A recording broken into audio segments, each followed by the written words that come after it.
我哋最後咧就係第二樣嘢咧，就係講嗰個義工嗰樣嘢，49頁。我想俾少少一啲 idea 啦，關於咧係一個我哋今期會睇嘅一個主題啦，就係關於呢個 charity 嘅咁樣嚇，即係關於呢一個叫做係義工啊。咁啊，首先咧學一啲字啦，咁樣就要麻煩我哋一齊努力啦。咁譬如你睇到咧，就係第一個字，咁呢個咧就係解即係 charitable，OK 嘅 foundation。咁除咗呢個 charitable 嘅 foundation 咧，咁我哋就可以講，譬如有一個字咧叫 assists，OK。咁就 assist 啦，咁樣 help 啦，咁樣咁其實咧，你會見到佢哋都係一樣嘅，又或者其實。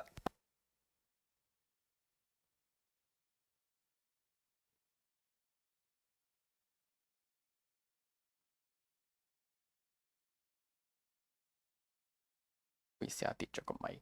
好啦，咁跟住咧，我哋仲有咧就係呢個 voluntary 啦，得唔得？咁 voluntary 咧，記住啦，呢個你會成日錯嘅，咁樣咁啊間咗未？係49頁，好快。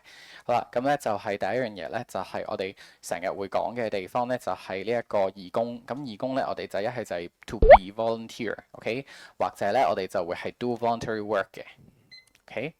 好啦。下一個咧就係即係 volunteering 啦，你見到下面嗰度，仲有咧就係講話呢個 autistic 自閉症，OK，或者咧就係呢個 introvert 嘅 youngsters，即係講緊係一啲好即係非常之係咪隱蔽嘅青年啦咁樣，咁我哋都可以咁樣叫佢嘅。再下一個咧就係呢個施比受更有福啦，咁樣 It's more blessed to give than to receive 咁嘅用法。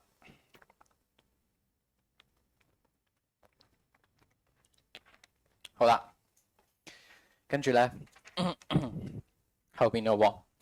咁後邊嘅話咧，咁我哋就去睇咧，就係呢度嘅情況啦。咁你就見到其實就係嗰個即係話 arouse 一個 sense of citizenship 啦。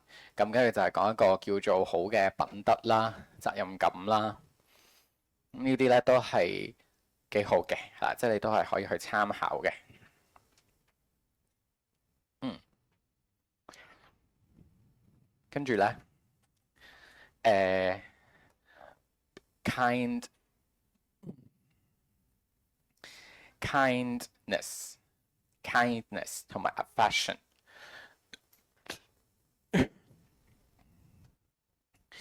跟住咧，然之後去到去留意嘅地方咧，就係呢一度啦。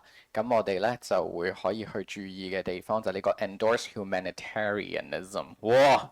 黐線嘅呢個字係咪呢個字母？咁但係咧我都想你學嘅人道主義。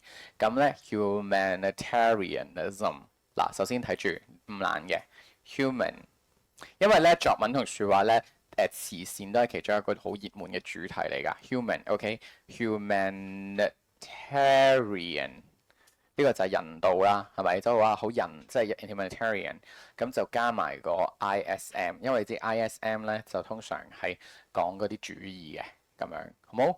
咁你就試下去用，即係我好認同要人道主義幫人啊咁樣咯，即係慈善呢個角度。咁負面嘅話咧，我哋就係去睇埋。譬如我哋講貧窮嘅人啦，live under the poverty line 咁樣，咁我哋係可以咁講嘅。咁除咗下面嘅地方，仲有一個就叫做係 vulnerable 啦，得唔得？咁 vulnerable 咧，咁樣咁我哋就係講好脆弱啦，呢個字，OK，vulnerable，vulnerable。咁仲有咧就係呢個字，呢個字 deplorable 咧，我哋成日都會去講嘅，係啦，呢個 deplorable。咁樣，咁所以都希望你又可以去留意多啲，OK 呢個 deplorable。好，跟住就再隔離啦，咁樣，咁隔離嗰度咧，咁我哋就會講嘅係呢一個即係即係嚟自呢個 D 咯，得唔得？deplorable、deprive 咁樣。嗱，下面咧就講啲經濟嘅困難嘅，OK，economic hardship。好，跟住仲有咧就係又辛苦頂埋，但係要學啊，真係 orphanage，因為就嚟考試啦，orphanage，OK，咁啊孤兒院。嗱，我哋想講一個字咧，有時咧你咁樣講嘢都幾難聽嘅，即係我教大家點樣英文表達，即係係咪你同人哋講話 you are poor，P-O-O-R，嗱，你唔覺得好難聽咁樣講嘢係咪先？咁點樣講咧？咁就係嘛，咁佢真係窮啊嘛，咁樣咁，但係你唔可以咁講噶嘛。咁呢個時候我哋就係講咩咧？就係山頂嘅朋友係啦，嚟睇最後啦，就係你可以講話佢哋係冇咁尊貴嘅人。嗱，呢啲就係語言藝術啦，明唔明白？冇咁係有即係呢個福嗰啲叫咩？冇咁privilege 啊，即係冇咁升級嘅，冇咁優越嘅，咁咪即係窮，明唔明白？咁呢個字咧成日都用嘅，OK，the underprivileged，因為咁樣表達咧就係好似尊重少少咯，你明唔明？咁樣，咁我哋就係希望可以學多少少。咁呢個咧就係喺慈善上面，你記得有啲一啲真係一啲叫 ideas 咁樣啦，素材啦咁樣。